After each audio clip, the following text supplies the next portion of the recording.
Yeah, big shoes to fill. I don't know if one guy can do it, but the collective and the guys that we brought in, just starting from scratch, teaching everybody, what we do, how we do it, and then really, I think kind of the story still to be written about how we fill that gap. We'll try to um, emphasize each of the guys' strengths and let them kind of write how they fit into the roles and then where the offense goes from there.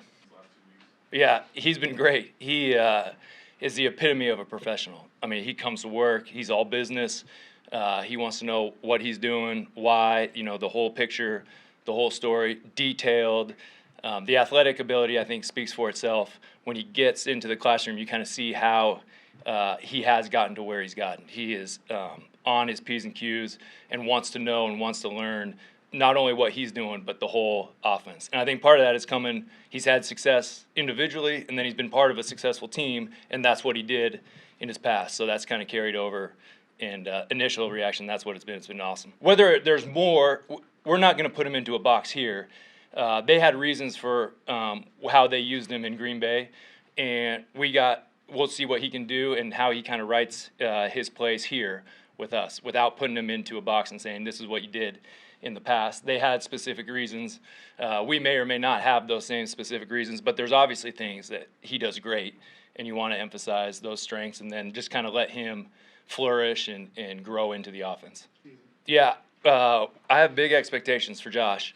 Like you said, the offseason here, when he got here, it was just as much as we could do to get him on the field and have him knowing his assignments. And he is extremely smart, intelligent. He knew he tackled all of those challenges, and he did what we needed last year. Now he can kind of understand why, get on the same page with Pat, understand the timing and how he fits in with everybody else. Just not only the reps, but the depth and the feel, and him getting his stride back, realizing where he was when he was at the top of his game, how he was doing that. That's really where this spring is where I've seen him come this spring. Yeah, and he's always been comfortable with the playbook. I would say he's more comfortable with himself in the role, in the offense, in what we're asking him to do, and then how he can do it.